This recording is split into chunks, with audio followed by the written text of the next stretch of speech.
It's time for our very final sports catch-up of 2024.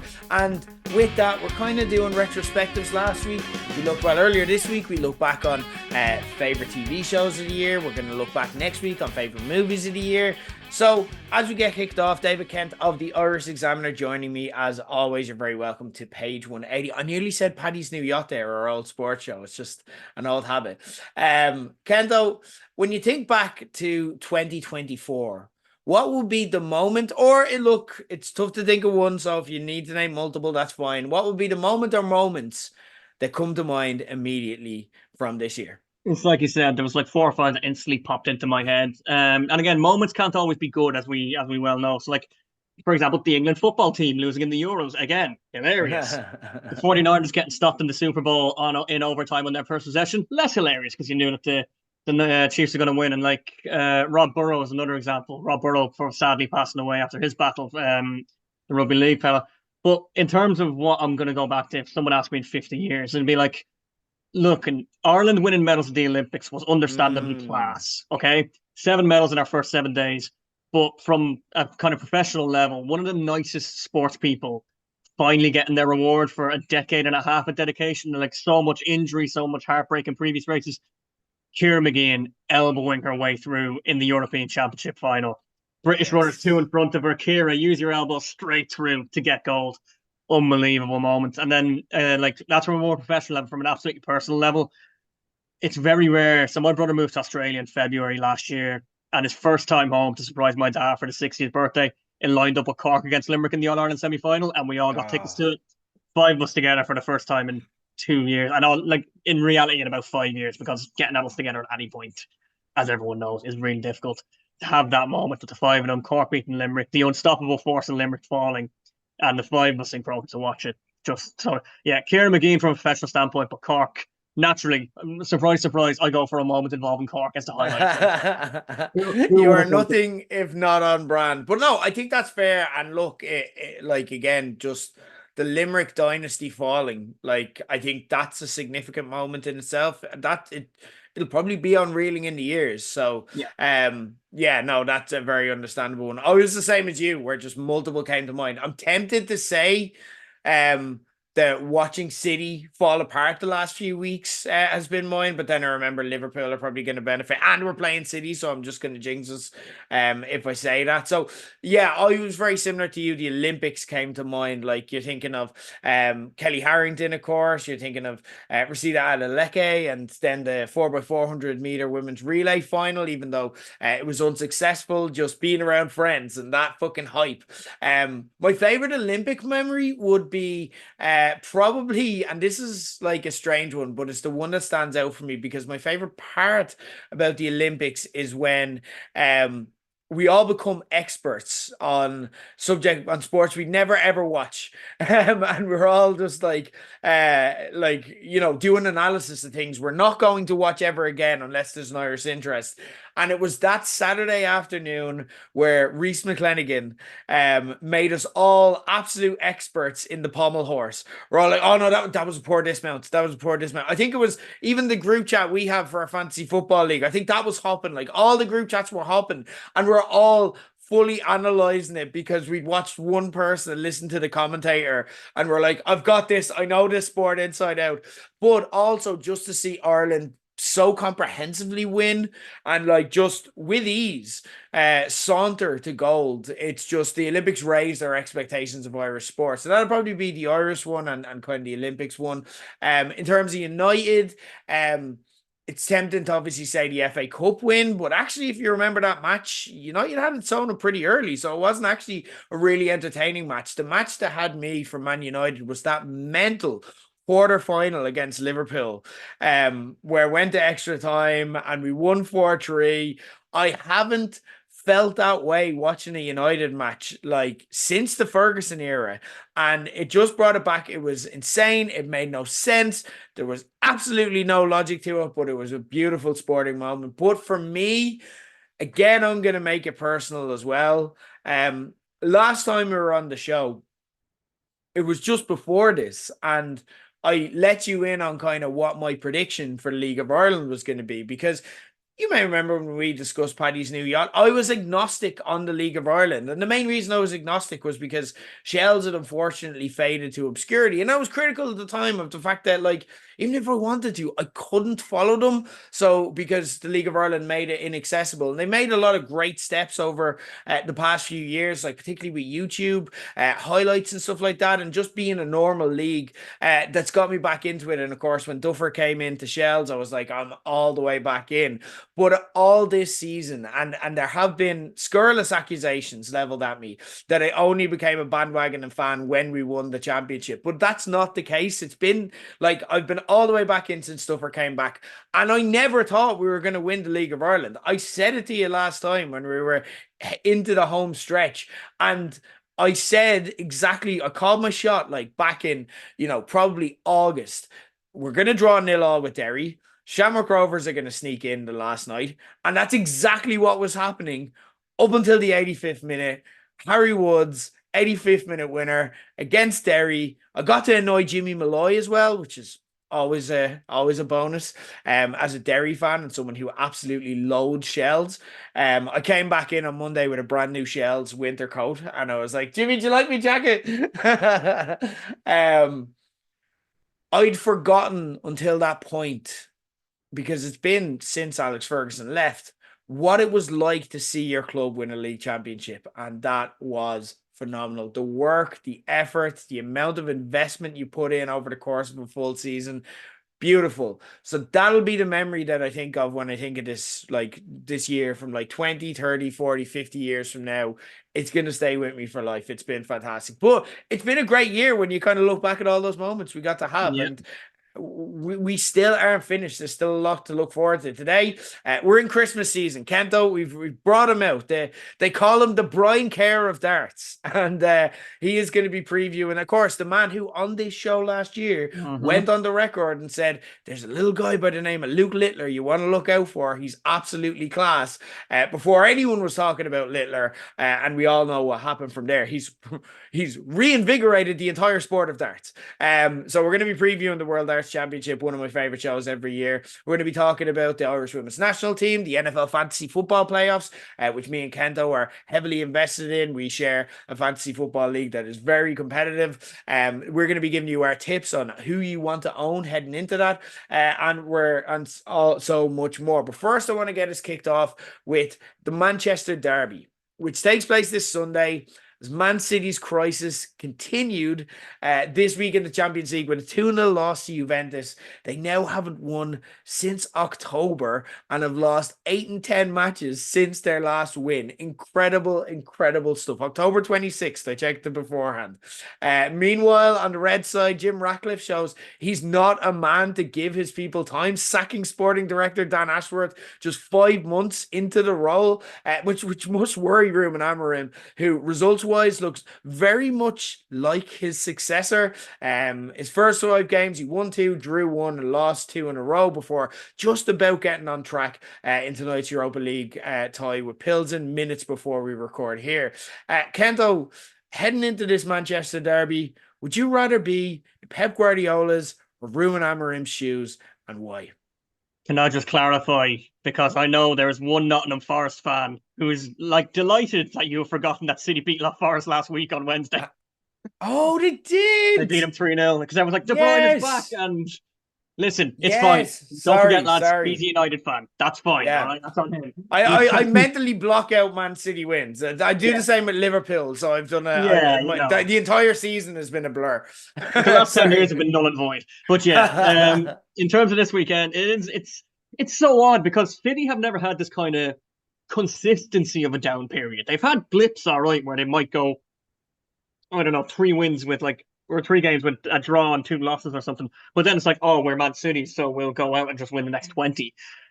I can't remember since the takeover, since they became City, a point where they've lost 7, like I said, 8 out of 10, 6 or 7 in a row, or 6, 7 without going.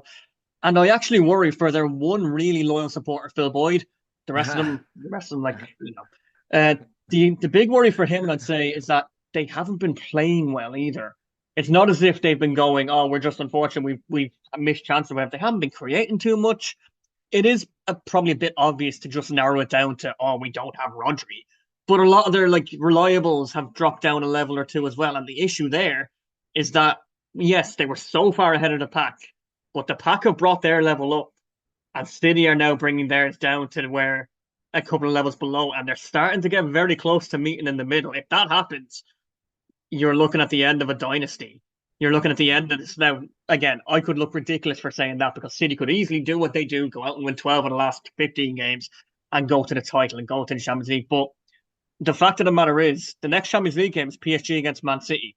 The loser of that is out. Yeah. Well, if PSG lose, they're out. City they're still clinging on to that top 24 place, which fuck me. It's mad. Like this is our last show or the one before we talked about Champions League format. It's like in the old format, they would just have to beat Club Bruges and they'd be fine. Yeah. Whereas now it's like, oh, they're in trouble. But yeah, City, it is that kind of dropping off from a very high level, which, you know, it happens to all the great teams. It happened to United after Ferguson, like you correctly pointed out.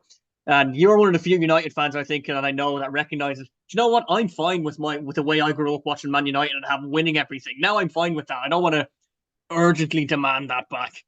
With United, it's still very much teething with Ruben Amorim. He's making a lot of changes to try and figure out who he wants and who's best fit to his style. He admitted himself like the storm was coming, which is fair enough. It's not like he went in blindly and went, oh, I'm going to go straight in.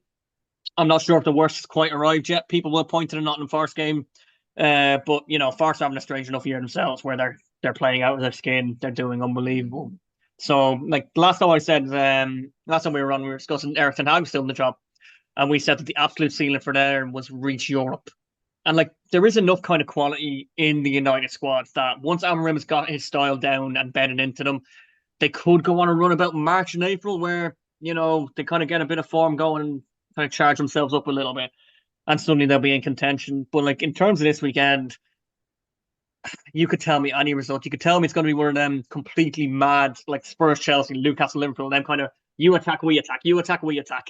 Or you can tell me it's going to be like Red Monday, where it's like this massive hyped Manchester derby, and then it turns into just a flat, wet fart of a game. Like, I give the advantage to Man City purely because, one, they're at home, and two, they're Man City from the last few years. They generally know how to beat United.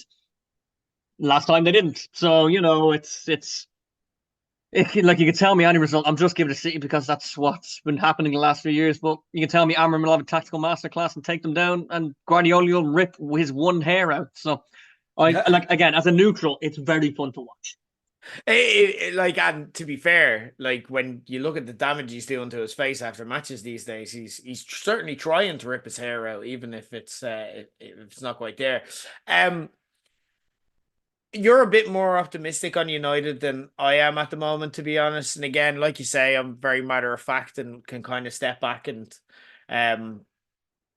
you know, watch United's and not kind of freak out too much about it. We're almost used to being in crisis at this stage, so there's an element of less pressure and expectations there. So I guess on that basis, it's probably easier to be Amorim going in there, whereas this is unraveling Pep Guardiola. But still, to me, you don't want to be the get right game for City when the likes of Palace, Feyenoord, Brighton, and Bournemouth weren't. For me, City can still win this league. And as much as I hate to say the following, I do have an admiration for Arne Slot, and he's won a lot of respect for me for how calmly he's made this Liverpool team better and kind of weather all the storms they've had to face atop the Premier League and the Champions League. But still, we've no idea what he's like when he's got to play a game at 12:30 on a Saturday after a Champions League fixture the week before, and the team are still sleeping. So the wheels could fall off fast. I'm not saying they will, but they could with Liverpool. And we know that City are one Erling Haaland day of remembering how to score and stop missing the chances that he is still getting from being not back to their best because Rodri is still out, but capable of going on a good run. United, on the other hand, worry me a little bit, at least as far as this season go. They're kind of fumbling around, hoping to kind of just fall into their best starting 11 with the squad.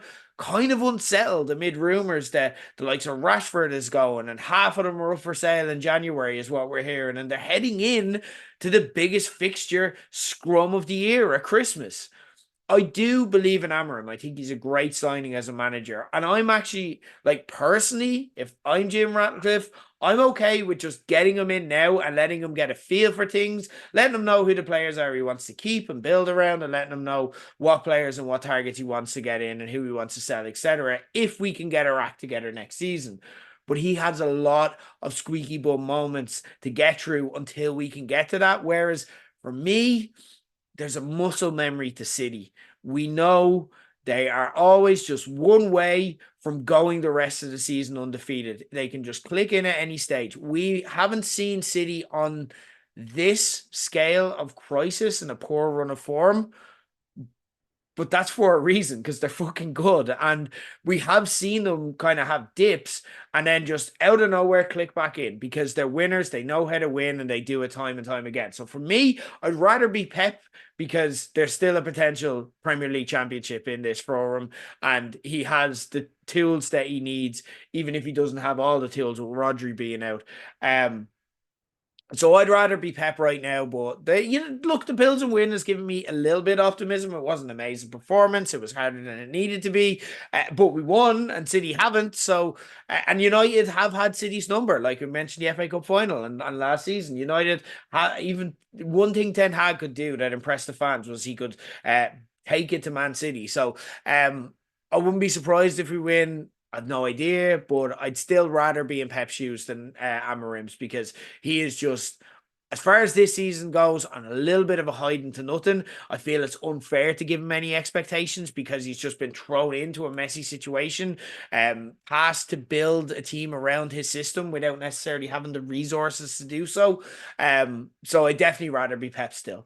One manager who would kill for either of those situations is someone who won't be manager for much longer. Eileen Gleeson was announced last night by the FA that her contract won't be renewed as the manager of the Ireland women's national team after Ireland's disappointing 2-1 loss to Wales last week, costing them a spot at next year's European Championships. The question is this the right call, or is it a harsh decision on Eileen, who has been as loyal a servant to international women's football as there is?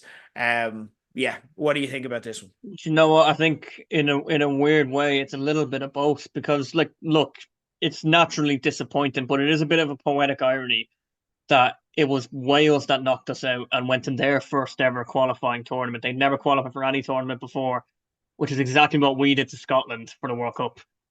It's another one of the home nations. Like, and it's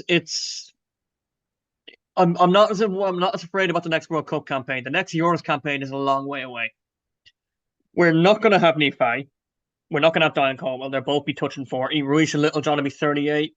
Even like Kate McKay's going to be 33. Denise O'Sullivan 34. There's another 4 years on those legs. Now, of course, like the Saoirse Noon and Tyler Toland, Ella Malloy from Wexford, naturally Cork City's Eva Mangan. They'll take up some of the slack, but it does feel a little bit that we might have missed our best chance to get to a Euros. Like the last few minutes of the game in the Aviva did give me a bit of PTSD, where like I was like war flashbacks of watching Ireland under Trapattoni, the men's side under Trapattoni and O'Neill, where you had Wes Hoolahan, one of the most gifted players naturally that we've ever produced, getting the ball to his feet about 25, 30 yards out, looking towards the box, and it's Shane Duffy standing there looking for the game, like looking for the boss, like ugh. And like I found it really interesting that Denise O'Sullivan in her post-match interview, immediate post-match interview with Tony O'Donoghue and RT, was saying that Ireland could and should be looking to play a bit differently in these kind of situations. Like I kind of felt like the writing was on the wall a bit for Eileen Gleeson then, in terms, because if the player had come out so brazenly and said that, it was like, okay, there's nothing really they could have done. The FAI absolutely do need to find another role for her internally in women's football in Ireland, because as you mentioned, the work she did, such a massive figure for the development of the game, for the pathways put in place to get the younger players into the system and then get them into kind of as a pathway towards international football. So absolutely, she came to the manager job almost by accident, where it's like, okay, Vera's gone, give it to one of her assistants, and then see how she gets on. It's like, okay, well, we know now the job probably might not have been cut out for her anyway. But that's fine. I don't think anyone regrets having put Eileen Gleeson in there. The next appointment is going to be important. Like, it's very similar to the men's, where it's like I post Stephen Kent. It's like it is an important one because we do have this kind of generation where, like I mentioned, you still have Kate, you still have Denise, you still have Diane, and Rouge and Little John, like for the next World Cup at least. So get it right, and you're looking at going back to back World Cups, which seems unfathomable 10 years ago. Like again, it's not even 10 years since they've changing toilets, you know. So Mm. like I said, it is in, like, you can see that it is possibly a little harsh because it's like she did what she could, but if you want to progress and you want to get that style of football back to where it would suit us best, it kind of had to be, you know. Yeah. It was really sad because given the circumstances that she kind of stepped into, she was actually playing a near perfect game until one night it just all unraveled and it became clear she didn't have the chops to do the job. Like, if you think about it, her first Nations League was exactly what we needed post Vera Pauw, where we were winning and we were achieving, but we're kind of doing so negatively. In a very Trapattoni-esque way. And she showed us we could play confident, exciting football and beat lesser nations, but kind of set our expectations even going into this Wales clash. And look, the second Nations League, you can't really say too much about that. It was a farcical group stage draw that we basically had little to no hope in against some of the best teams in the world. I don't know how, I still don't understand how that seeding system makes sense. Women's football, in terms of organization, still can seem a bit archaic, especially like how they organize tournaments. I don't think anyone fully understands it. We just kind of are like, RT told me if they win here, they're true. So I'm just going to take it at face value. But all things considered, I think one win against France and a couple of promising showings in defeat was probably a decent return. Then we did the business against Georgia. So again, we had this expectation. And even the away draw at Wales was a fine result. It's like, yeah, this is exactly what we would have wanted. We're probably just on the balance of it, a stronger team, just because we have a couple of world-class players where I don't think Wales do. But I was at the Aviva for that match, and it was absolutely painful to sit there as it all unraveled. The team went out there for me with one foot in the plane. And I don't think I'm being controversial there because the likes of Risha Littlejohn has said that in her interview post game, and she was playing. And then I listened to a great interview with Chloe Mustaki, who didn't play and is kind of out at the moment, but has obviously a lot of experience with the team. She was on second captains the next day, and she pretty much said the same thing. There was a complacency there, and they looked totally paralyzed when things started to go wrong. And it was clear the changes were needed. And we had a few nuclear options on the bench in Leanne Kiernan and Megan Campbell. But Eileen, this is where it fell apart. And it happened so quickly.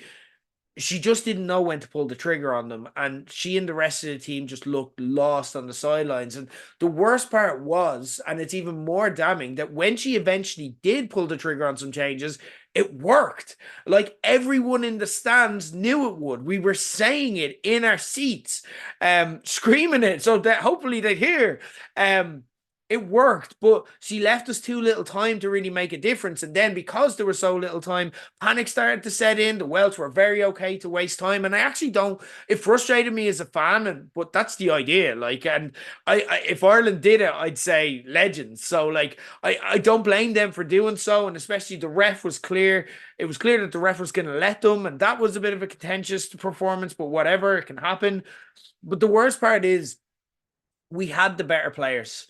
So when your team is better and when you can't manage adversity when it counts, it doesn't matter kind of what's come before it. When this is the test, this is when it matters most, and all signs point in one direction. And that's sad because, like we said, Eileen's given so much to Irish women's football, but it's also part of the gig of being a manager. It's a results business. Here's what's interesting, though.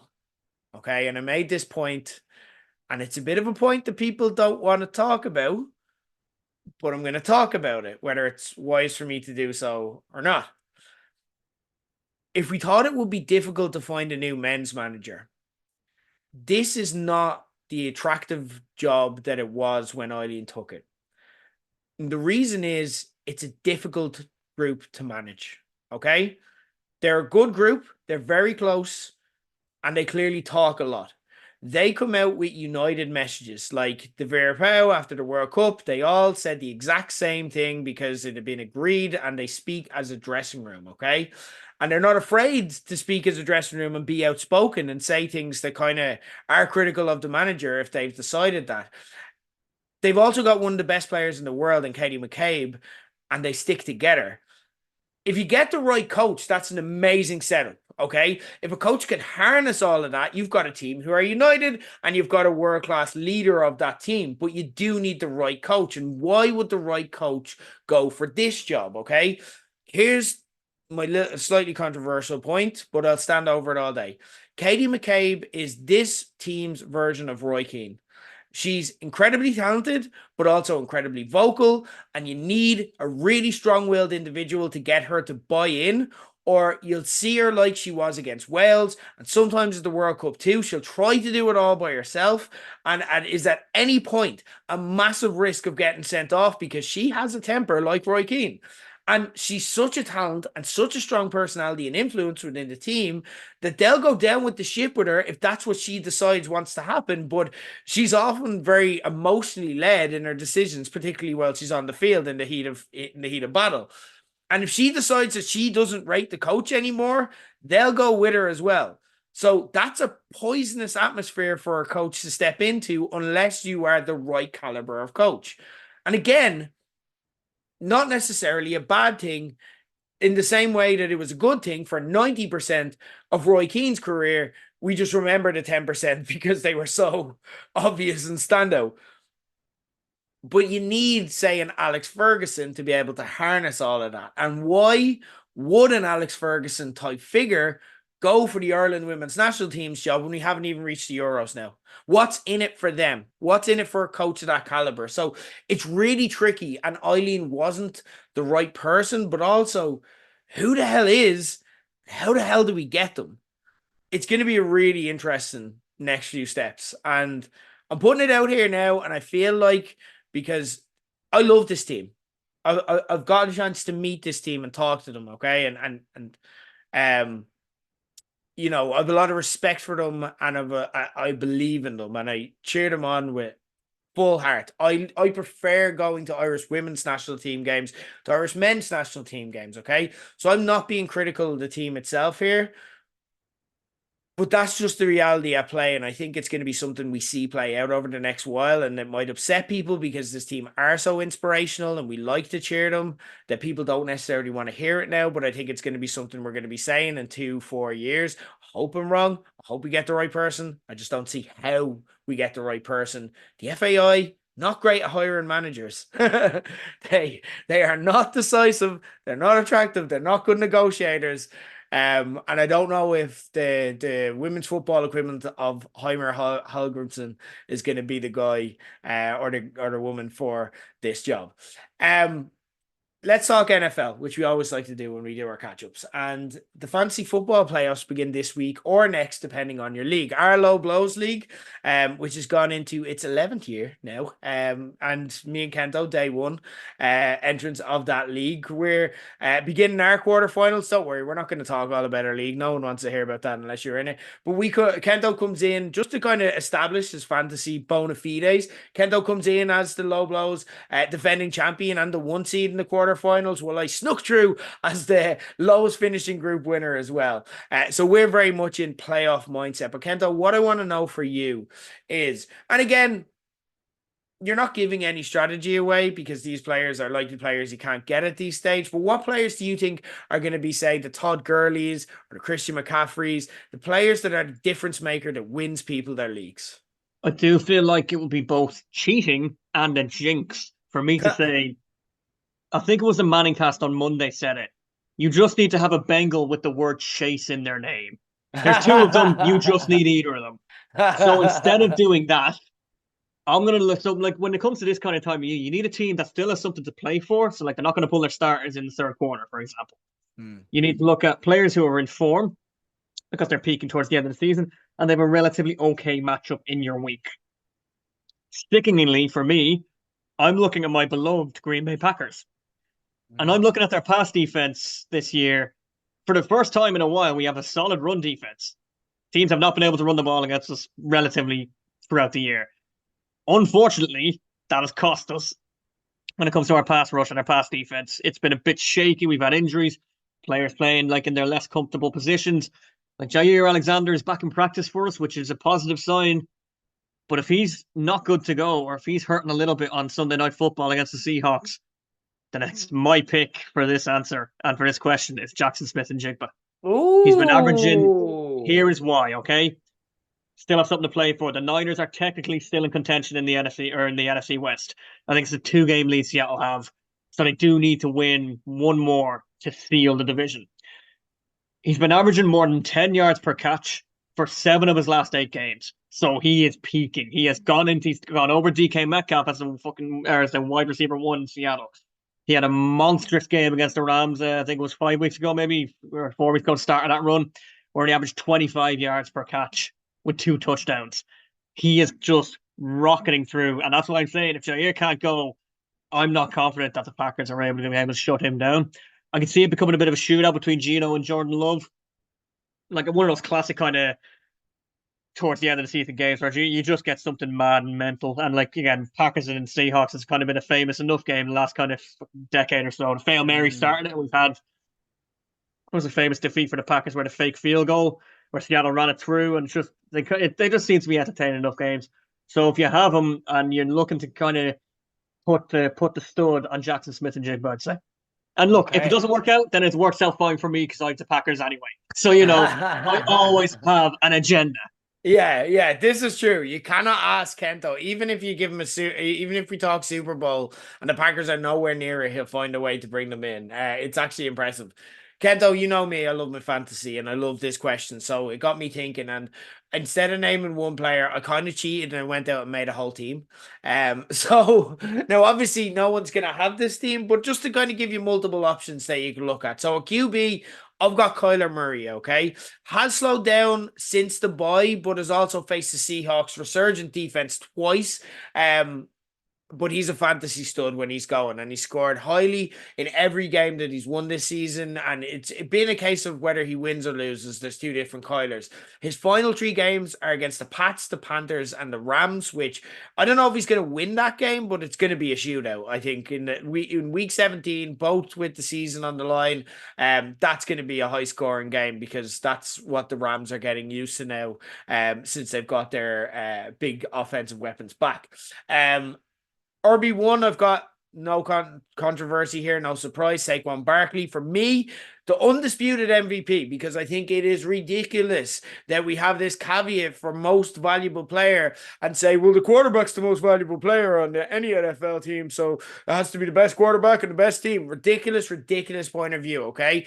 Because the Eagles, just look at us, okay? Jalen Hurts is good for a touchdown, scoring a touchdown himself every game, okay? But he's not the most valuable player on this team this season. He is in general, as like when you take a step back and look at it from a big picture standpoint.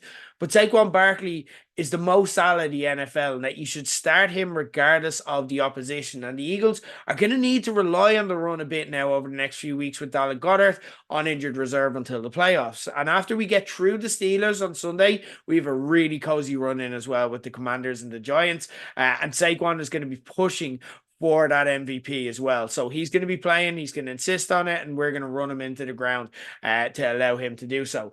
My other running back is Bijan Robinson. Kirk Cousins is facing serious pressure to get benched. So the Falcons, who still have a bit to play for, are going to lean on the run.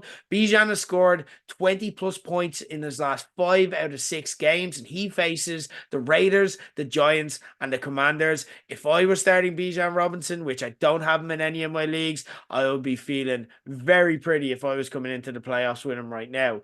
Not a controversial one for my wide receiver 1, but again, it's fantasy, so at this stage of the season, we know who the performers are. Jamar Chase, like you said as well, Joe Burrow seemed to just resort to throwing to Chase on Monday, which I was a big fan of because I needed 81 points to complete a massive comeback in one of our leagues. I ended up getting 80 from 40 points from Chase. He racked up his third 40 plus points game of the season. And then I had T. Higgins and CeeDee Lamb as well. CeeDee Lamb got a touchdown too. And I finished like 0.01 behind in the end. It was absolutely sickening. But Chase is on a roll. He's got 3 40 plus point games this season. He finishes against the Titans, the Browns, and the Broncos. He's on a roll. And Jamar is just running the offense through him. And then allowing Chase Brown to break it up as well. My other wide receiver is Tyreek Hill, who hasn't had a vintage fantasy season, and he is dealing with a wrist injury, but he has been unplayable since Tua came back and got 28 points against the Jets last week and faces the Texans, the 49ers, and the Browns. Miami, again, just want to kind of the playoffs. They still mathematically can make the playoffs, but I think they more just want to play for pride as well. And they are a very proud team as well. So they're going to be trying. Jonnu Smith as well is a sneaky one if you want to get him in there. Brilliant at tight end. But he's not my main tight end, who is George Kittle, who's now become pretty much the only reliable pass catcher on a banged up 49ers, who now may be onto their fourth string running back. So can't even rely on running the ball at this stage. They play the Rams, the Dolphins, and the Lions, and the Niners are not shutting down their season, no matter what, even if it looks next to impossible for them. And their division, they're only 2 games off, so they're going to tell themselves right until the end. Bank on George Kittle. My flex play is James Conner. We spoke about the Cardinals run-in already, and Conner is a reliable veteran to hand off to in must-win situations. Or Lad McConkey as well of the San Diego Chargers. If he can get healthy, he's become Justin Herbert's number 1 receiver, and he faces the Bucs, Broncos, and Pats. My defense, this is where I get biased. It's the Eagles. They've become the number 1 defense in the NFL under Vic Fangio, and are particularly in clutch situations. They're making big plays. Most notably, they shut down Lamar Jackson, who may be one of Saquon's main competitors for MVP. They shut him down the other week. They played the Steelers, Commanders, and Cowboys, and they scored 23 points against the Cowboys in their last game. That could be your fantasy final, so that's one to look out for. They're never going to bottom out fully. You'll always get some points off your defense. You're not relying on your defense to win you the game, but they can give you that spectacular performance that wins it if the rest of your team underperforms. My kicker is Kaimi Fairbairn of the Houston Texans. He's the second highest scoring kicker of the season, with a run-in against the Dolphins, Chiefs, and Ravens. That likely will lead to a Texans team who aren't on fire offensively to kick a lot of field goals. So Kaimi Fairbairn, get all in on him. That's my fantasy winning team. So if you have one of them, congratulations. If you don't, you're not going to get them. The trade deadline's passed, and the person is not giving them up. Anyway, yeah. It's like, because they're in the playoffs if they have them. Yeah, Tyreek Hill, you might get, they might have fucked up the playoffs if they've been relying on Tyreek Hill as their number 1 pick. But again, trade deadline's passed, so you're fucked. But if you have any of them, I feel like you should feel quite good. I feel good right now, Kento. Do you know why? Because it's Christmas. And with Christmas comes one thing, one of our favorite times of year, maybe our favorite sporting time of year. It is time for the World Darts Championship. And I want to get into our preview. I'm going to lean a lot on you here because, again, you are the Brian Kerr of darts. You're the expert. But the first thing I kind of want to talk to you is Ireland's hopes, because we come into this after crowning our first ever Irish darts world champion. You were the one who put me wide to this run. Shane McGurk won the Lakeside last weekend, defeating Paul Lim in the final. Do we have any Irish interest who could go on a run here? How is things looking from an Irish standpoint? Because we have been more numerous in the World Championship, but we haven't had kind of a massively exciting run to get excited about. It's unfortunate, I think, this year, because I remember it always seems to be the draw seems to somehow screw over the Irish representatives. And the exact same thing has happened this year, because there are 3 people representing the Republic of Ireland in the competition. It starts on Sunday, obviously, as we record. Cian Barry from Meath, William O'Connor, and Dylan Slevin. Cian Barry is on open. He's on the opening night, so we got in nice and early against Kim Huybrechts. It is his 6th World Championship. He's 22. Nice. Madness. And he's warming up quite well based off his throwing in the ever high competitive Duleek and District Dart League. for an Annie's Bardu League. Like, again, someone like Hybrex, it's a nasty enough opening draw. It's going to be fast. It's going to be fiery. They're going to be at each other. It's a brilliant one to put on the opening night. I admire the PDC for doing it. Both players happy enough with the pace. Listen, can't really complain. After that, we don't have any Irish in action until the Friday. But as I mentioned, we have a Munster derby in the PDC World Championship. We have 3 representatives. 2 of them got drawn against each other. Nice. Come on, PDC. Just admit it. You hate Ireland. You took the Grand Prix off us. We haven't got it back. You only have 1 Premier League night. Just fine. Willie O'Connor against Dylan Slevin in round 1 is actually it's a pretty good game. Like, Willie's been the kind of flag bearer for about a decade or so now, since Mick McGowan kind of tailed off. Willie's been the man to kind of represent Irish Racing. He's done a brilliant job of doing it. Dylan's the young gun, could be seen as the next kind of successor. If he could find his form, it's a pretty good game on the Friday evening. I don't see either of them getting past round 2. If Keane Barry beats Kim Hybrex, he's got Gerwin Price, which again, people are looking at Price going, listen, he's not really in form, but he's still Gerwin Price, and I wouldn't have Barry against him.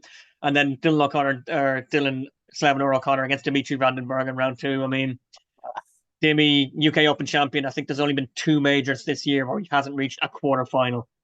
Really, really consistent player. Likes the world. Was on one of the podcasts there during the week saying he's targeting the quarterfinals. So, like, one of them realistic players where it's like, oh, I'm gonna win the whole thing. It's like, no, he's really got his mindset on it. So look, I'd love if there was a run. Again, not this year. I don't think. Okay, that's fair. And yeah, the draw screwed us there, and it's an absolute murder. So Keane Barry, like, Jesus Christ, if he gets to the 3rd round, he's beaten Kim Hybrex and Gerwin Price. That's and on that, Keane, I think last year I remember because like he drew Vandenberg last year. The year before it was Van Gerwen. The year before that it was like he's just got he hasn't had, I don't think, a seed outside the top kind of 8 or 12 in his in his kind of second round game. So even if he gets through past the international qualifier, the Pro Tour qualifier, he always gets it's a murderer's roll. Yeah, and the thing is, Keane is great for getting the odd high score.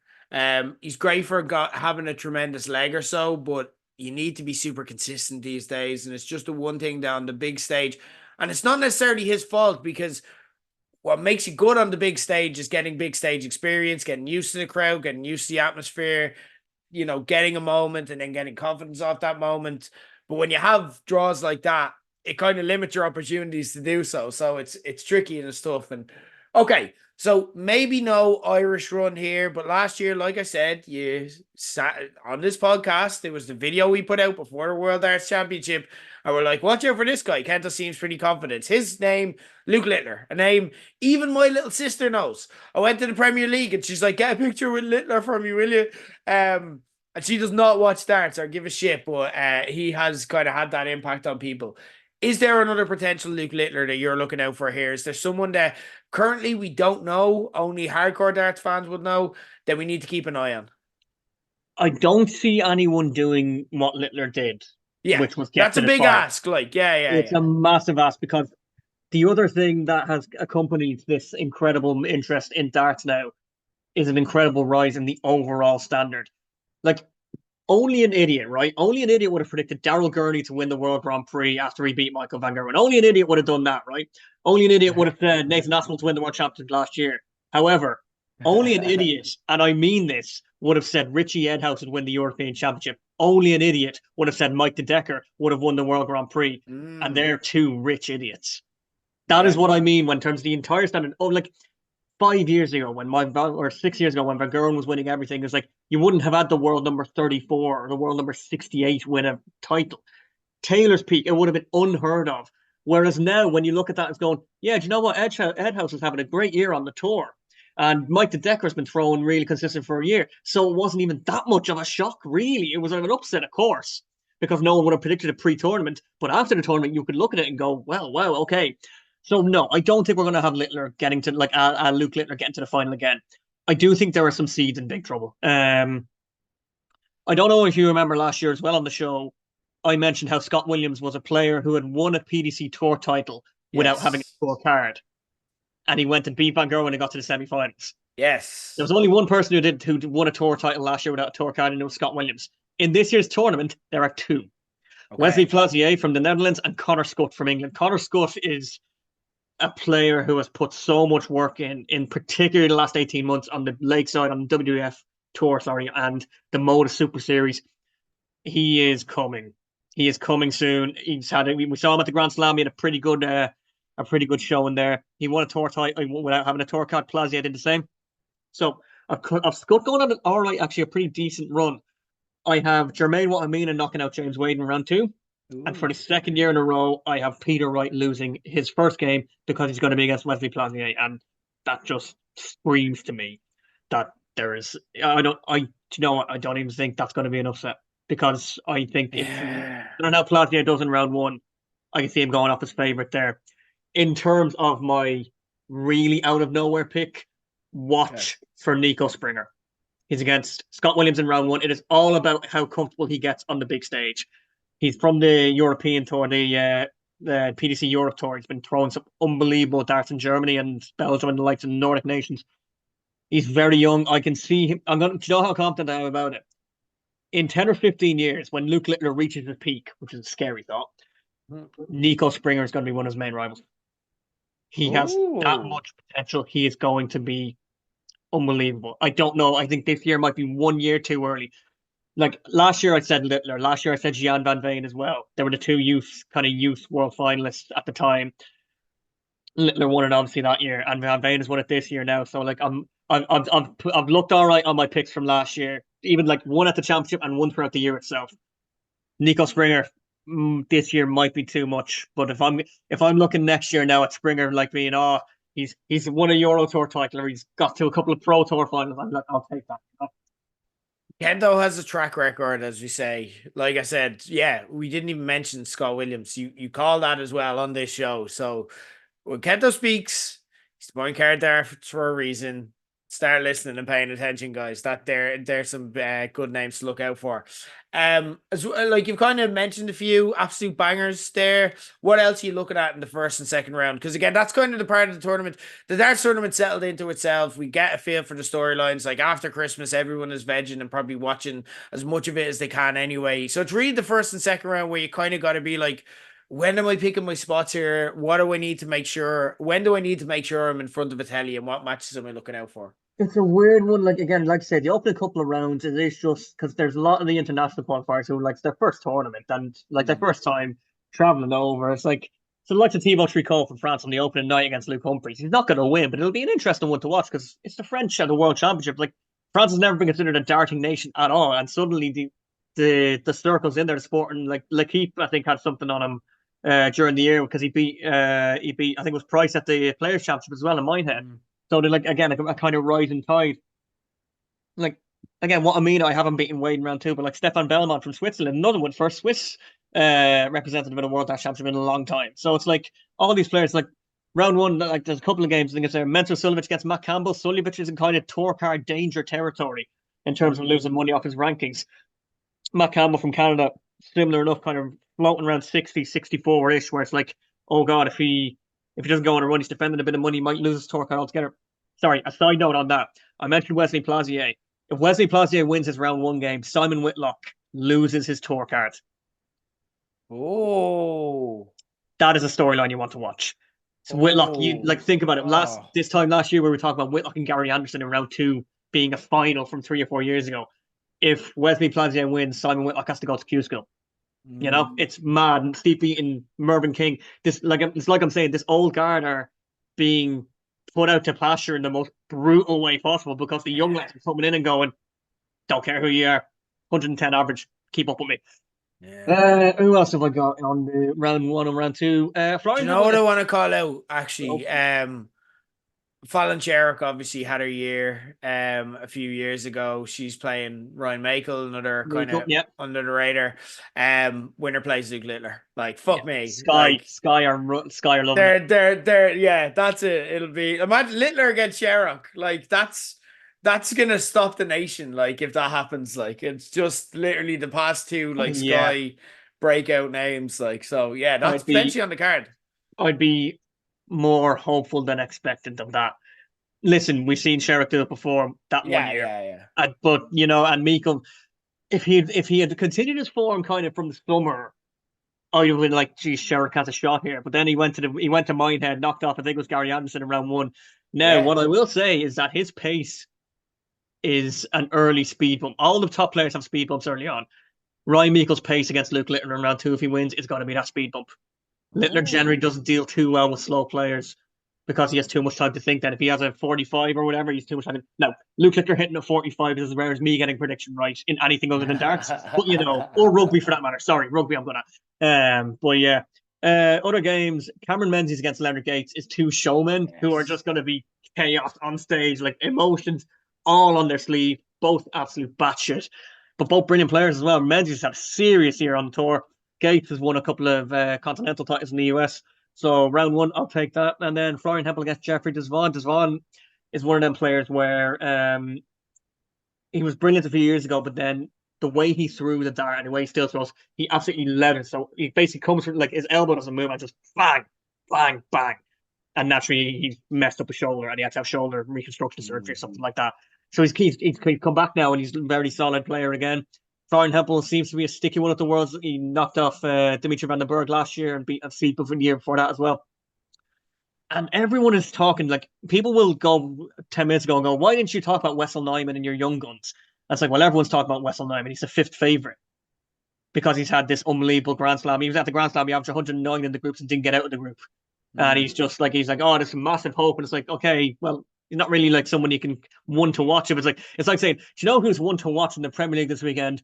That Mo Salah fella, or that like that. It's like, all right, Have you well heard of done, this Erling Haaland? He's yeah, supposed to be quite good. well done, Garth Crooks. I mean, fair play to you for doing that. Well, yeah, there are a couple of like again, it's the Worlds now, and like this overall level is really high that you could put any game, any night on, you're probably going to get a good game. Yeah, Cross against Scott Williams potentially ending it as well. That's a Or potential banger Springer, as well. or Nico Yeah. Springer. Yeah. There's a lot going on there. Yeah. Interesting. Look, it's going to be great. All right, Kento. I'm going to ask you to talk me through your method, and as well, if you're watching the video, what I'll do is I'll stick up a graphic. You've sent us on your kind of quarterfinal picks, which will kind of give some indication of where you feel it's going. How are you kind of picking the tournament? So, like again, all the focus, and rightfully so, is on the top half of the draw because it's got the two Lukes on a collision course for the semi-final. I up until I think it was, when are we recording this on Thursday? Up until Monday, and I've absolutely bottled it since. I had Luke Littler not reaching that collision course. Oh. There is one. I talked about the speed bump on Ryan Meikle. There is one massive speed bump on that crash course, and it's Jan van Veen. He's beaten Littler on numerous occasions, both in the development tour last year, both in the youth tour, and he's actually beaten him on the pro tour a few times as well. Like one of the two people I tipped on last year to go on a run in the World Championship, he lost like the second round, so it didn't work out too well. But the year he's had as a result of getting his tour card from the development tour last year, like that group that Wessel Nyman didn't manage to get out of because he averaged 109 over the groups, that's because Jan van Veen topped it, averaging 111. And he's 21. The thing that has thrown me back to Littler's way is by the time they are set to meet, it'll be the quarterfinals and it'll be the first Yeah. of 5 sets. Beating Luke Littler or Luke Humphries over that distance is going to be very difficult. So I did bottle it, and I am going to say that it's going to be Luke Littler and Luke Humphries in the semi-final. I'll come back to who I think is going to win in a minute. Okay. The other side is an absolute minefield because you can point to 5 or 6 different potential winners. Like, I mean, like Ross Smith is in there, Michael Van Gerwen, Dimitri Van den Berg, Chris Dover, we haven't talked about, Gerwin Price, Johnny Clayton. Unbelievably stacked section. Like, even Humphries is quarter. So Luke Humphries, let's have a look at him. He's got Bunty, he's got Dirk Van Dijvenbode, he's got Mike de Decker, major champion. And then in his half as well, Ed House, major champion. Ryan Searle, really good. Rob Cross, former world champion. The only kind of quarter that people are looking at is in the bottom half where it's like it's really kind of open is one with Michael Smith. Michael Smith's defending £200,000 on his ranking from winning this tournament 2 years ago. Sorry, £400,000 on his ranking from winning it 2 years ago. If he doesn't go deep, he's going to drop considerably down the rankings, and that'll affect the seeding for the rest of the year. So, wouldn't be a massive surprise. But again, like to win his quarter, he's going to have to go through Doby, Josh Rock, who I haven't mentioned. Like, there's so many in the bottom half. However, in terms of my final, I have Luke Humphries Oh, winning against Luke Littler again, again. no revenge narrative. There's a revenge narrative, but a revenge narrative only gets so far when you're coming up against, like you said to me, one of very, very few players in the history of darts where you look at a shot, any shot, it could be at any point at any time. 100 to win the match play with Michael Van Gerwen sitting on a double to make it 17-6 or 16 all 20 top, like he's top left. You're like, he's hitting it. Yeah, he's a robot. Yeah, he's got A that robot. Phil Taylor. He's got that Phil Taylor just gut punch. Yeah, And at his you peak. only seen it in certain people. Littler kind of has it as well, but not with the consistency No. you'd maybe like. And again, that speaks to your point of why you'd favor Humphreys, especially in a long format. Again, Humphreys can be gotten to. We did see him go out of the Grand Slam, but that's a very short format. And Yeah. even then, in his final game, we saw him become Luke Humphreys again. You know what I mean? Like, Yeah. it's not as if he was shit all weekend. He just had a few shit legs. And in a short format, that can happen. This is a long format. Quality tends to win out. Consistency tends to win out. Yeah, I'm probably leaning your way as well. Can I just say as well, we cannot ask for two better ambassadors for the sport now than the two Lukes. It has been an unbelievable, because all the focus naturally, like you say, has been brought in by Luke Littler. And Humphreys has gone about his business, and he's all every single interview. He said, "Listen, this is a rising tide now because of what all of us are doing. It's not because of Luke Littler. He's acknowledged, like, okay, the imagine, but he's like, well, now people are actually getting on board because of that, and they're looking at all the rest of it. They're picking out their favorite players. It's like, oh, I haven't seen, like, a lot of these people now listening to this podcast. It might be their first World Championship properly watching it because they'll have heard of Littler in the run last year and gone, you know what, I'm going to give it a proper shot this year now." So listen, let them two be at the front of it, like leading the ship for the next 10 years. Happy days for me. So on that side of Humphreys getting to the final. Do you know what I like about the two of them as ambassadors though as well? We've lived and spoken about darts all through kind of the Taylor era, and unlikable.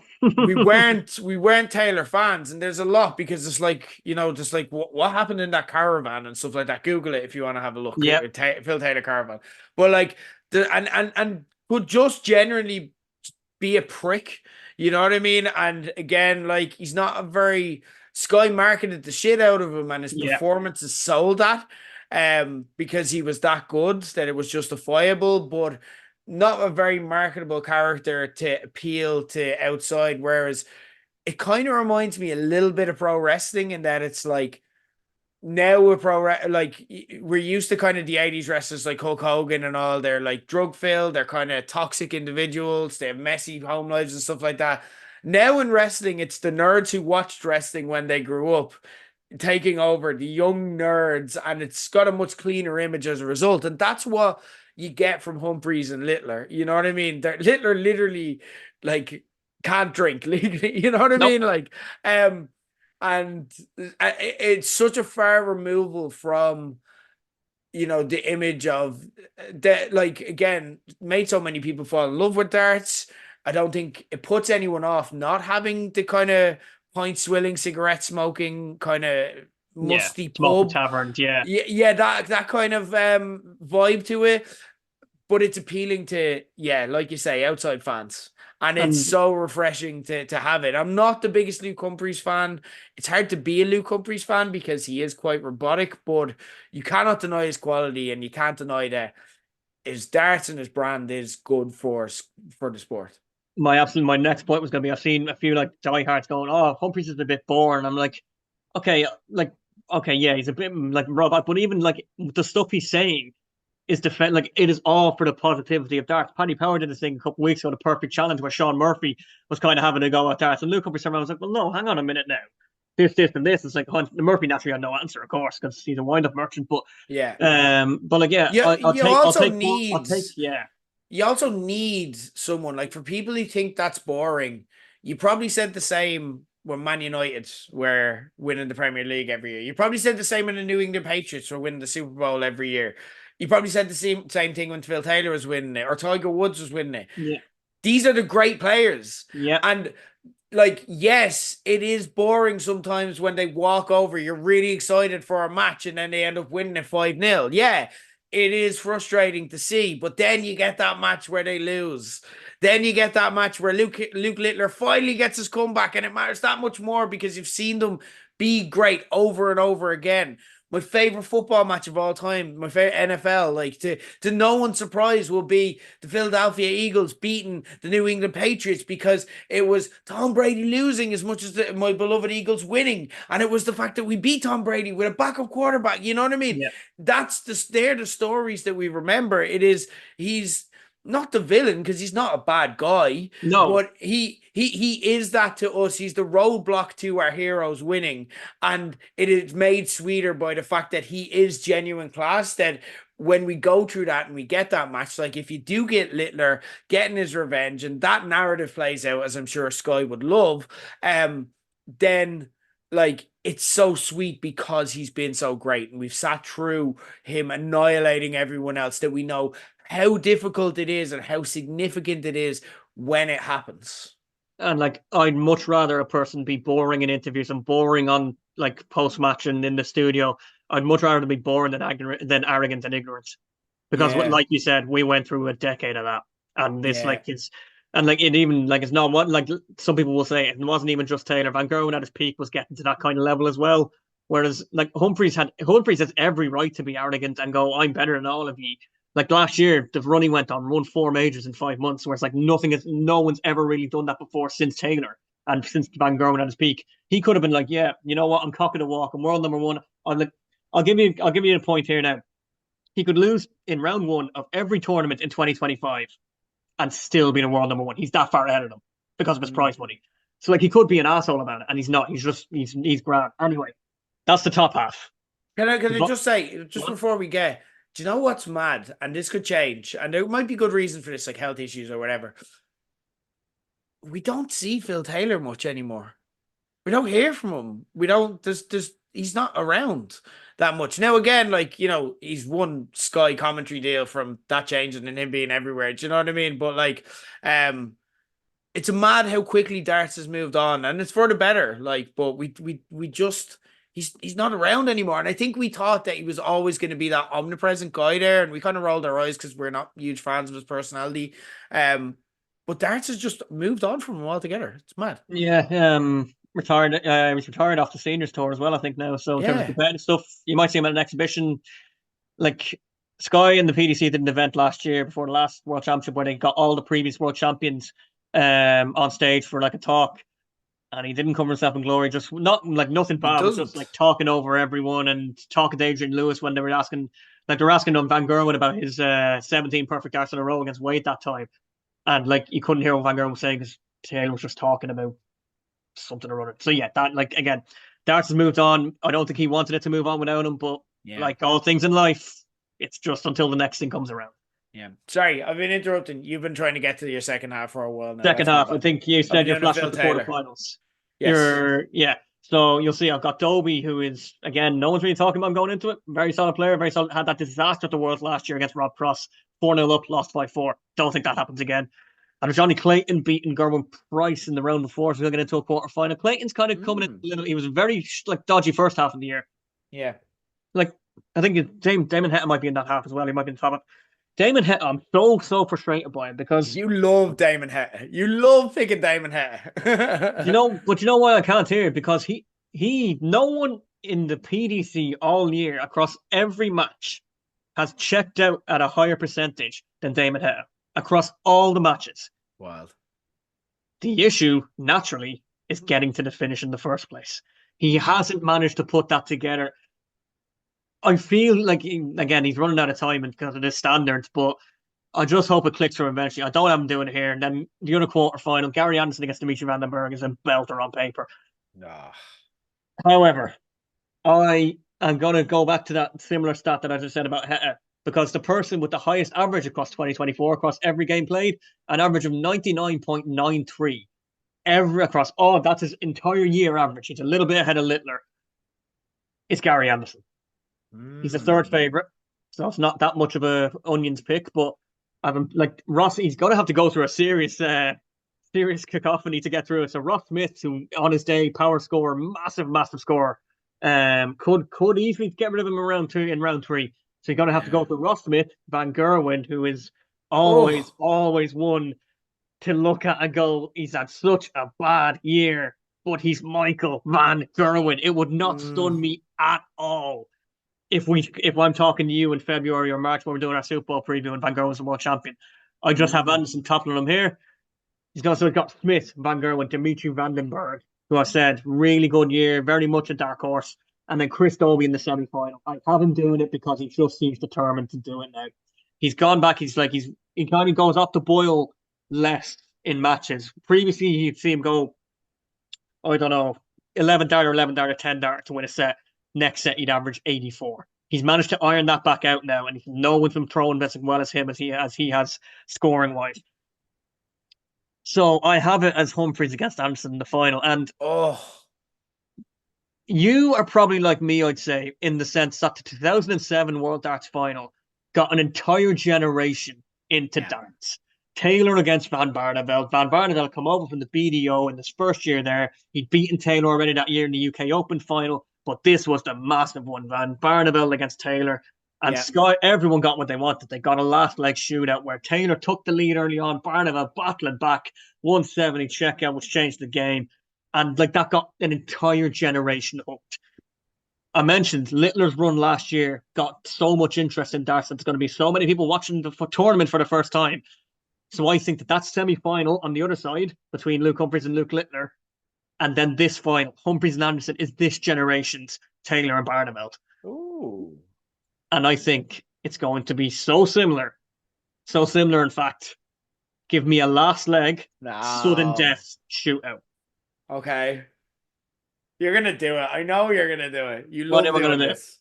You're picking Anderson to win. You love picking Gary Anderson to win. And like I don't hate it. I don't hate it. You're making a compelling case. You're convincing me now. No? There's a robot for a reason. Ah.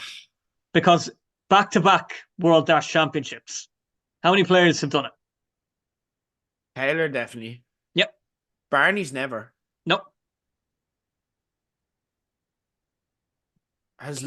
No, Lewis didn't do it back to back. Lewis did. Adrian Lewis, He 2011, did. 2012. So Taylor and He Lewis did. and yep. See, Van let's take Gerwen? nope. Van Gerwen has won 3 over 6 years. Yeah, he's never been able to. So the last person to do it was with the first 2 years Bristow? after or no, Gary Anderson. Phil Taylor, Yes. Adrian Lewis, and Gary Anderson. Bristow, I think, might have done it in the 80s, but in the PDC, Yeah, PDC, they are the yeah, 3. yeah. So it's so hard to do for a reason. But robots are going to take over the world eventually. Ha! And like you said, we have a darting robot.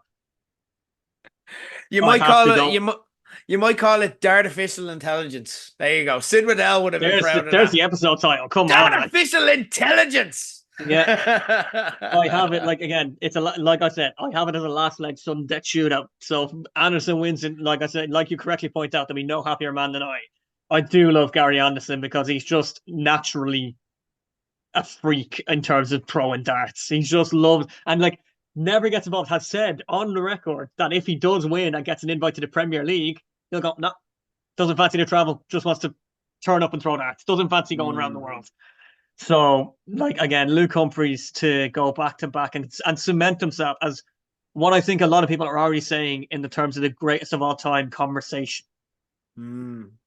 Imagine though, we got a rematch of probably the best match of the year at the Grand Slam semi-finals. Luke Littler and Gary Anderson in the final. Imagine that moment. Imagine Luke Littler, like they replay that, because if they have a match, they're having that match again because they just are those style of players. Yep. Humphries can have matches that aren't as exciting because, you know, he can shut players down. Littler and Anderson both have that generational darting throw talent, but they can be vulnerable on a leg-to-leg basis, which makes for incredibly exciting dramatic contests. So if Littler just wins that semi-final, that's a Taylor Barney moment that I see. Okay, interesting. Okay, and sorry, there's one other thing that we forgot to mention about the last time that you called the day after we predicted Daryl Gurney to win the thing after beating Michael Van Gerwen. Cup final theory is alive and well. in Oh, darts. yes. So you're looking at that Luke Littler, Luke Humphries semi-final. That's going to take it. That's going to take it out of them. They're going to have one day of rest to get there before the final. Oh, oh, okay. And Anderson's been there before. Not in a Yeah. long while, but he Nope. has. Okay. Okay, I'm in. I'm back in. Kento, we're mad for the bets here. Obviously, Yep. bet responsibly, guys. Is there any bets you have? Any interesting ones? If people I'm are gonna looking at putting a few bob on? I'm gonna fly through these because there is a lot of value around. Huh, Like I love it. said, Dimitri Vandenberg has had a pretty decent year and he's got an all right record at the Worlds. Like I said, I think there's 12 major tournaments. He's only failed to reach the semi-final or the quarter-final twice. He's won the UK Open. He's 80-1 to win it. Each way, that's not a bad bet. Ooh. Again, Anderson could be the one that takes him out. Price is Price is a really weird one because we don't know what he's got because he's been missing. He missed the Grand Slam. He missed the Europeans. He did get to Minehead, but lost Thibaut Tricot in over a short format. But again, he's won the World Championship before. He's got to quarterfinals. He's got to semi-finals. Worn in defenders on stage for no apparent reason. Bit of an oddity. So 28-1, not the worst price either. My favorite bet, and the one I'm actually going to back myself, which is usually a red flag, is 4 or more 9-dart finishes. Oh, that's a big call. 10-1. The Oh, overall quality. I could tell you, I could say right now, I can see Stephen Bunton hitting a 9-dart.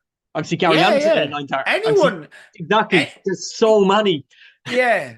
Anyone They're who gets also, to round yeah, three, yeah. okay, maybe not the qualifiers, the people playing their first tournaments, the Irish side, you know what I mean? You can discount them. They're probably not going to hit a But 9-dart, although they but have the quality. even on that point, Darius Labanauskas hit one a couple of years back. It's like, Yeah, wow, the world number 41. It's like, yeah, it's not yeah. like Richie Edhouse, it's like it's not impossible. I can't though. I'd be a big fan if it happened, so I'm going to root Yeah. for you. Amazing stuff. Discount. Sorry, I've got more. Right. Discount what I just said about Gerwyn Price because Gerwyn Price and Peter Wright to lose in round two, 9-2, tempting enough. Ooh, Yeah, it is a nice bet. My prediction of Chris Dobie to win the third quarter, as you see in the graphic that I put on Ger put a few minutes ago, 5-1. Not the work because Michael Smith is in that quarter, but he's not doing too well. So Chris Dobie 5-1 in the quarter, and then the classic most 180s is always my favorite to do. You're looking at your power scores that are going to go deep. Your Andersons, Ross Smith, again, those two are going to bump into each other, which takes one of them out with the running. Yeah. Dobie, who is corrected to Dobby in my notes. Don't back Dobby. He's not very good at it. He can't reach the board to get his darts. Don't back him. He'll give it Chris socks though. He'll give it socks to LW. He'll give it socks. The each way on Paddy Power at the moment is 3 places. Bunting at 33s is not a worse shout there. That's my go-to. I've covered all tracks there. Okay, interesting. Kento, always insightful. You have me fully hyped. This Sunday, how are we going to fit time? Manchester Derby, Steelers against Eagles, Red Zone, fantasy playoffs, GA semi-finals in the darts. clubs. Sure, yeah, grand. I'm sure you'll have fun. People, multi-screens. Get your screens ready. It's going to be absolutely class. Christmas is here, and Kento has arrived with some darting predictions and bets as gifts. So thank you, Kento. I can't wait to have the chats with you over the next few weeks and experience it all with you. I'll share and follow Kento online as well. Some expertise. You'll get the in-tournament kind of views and stuff like that as well. Kento CCFC on all socials. We'll tag him in any show notes. Kento, absolute pleasure as always. Thank you so much for joining us here on page 180 as always. In the meantime, do you have anything to plug? And if you don't have anything to plug, just say something that you're enjoying or that you like. I do have something to plug, and it's very much coming from the Examiner and the Echo side of things. The Holly Bow is very much a Cork tradition. It's the 100-page paper now this year, which is just full of all Cork stories, like giveaways, competitions, crosswords. If you're from Cork and you're exiled or you're in Cork, I think you can get it up in Dublin still in a few of the more well-known retailers. But yeah, it's. For my money, it's the best thing the Examiner produce on a yearly basis, and the Examiner Group produce on a yearly basis in any shops. Again, if it's just worth it for the stories alone.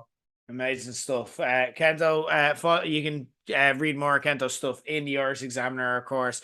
Either buy it online or buy a physical copy. Go on, support the cause. It's great stuff.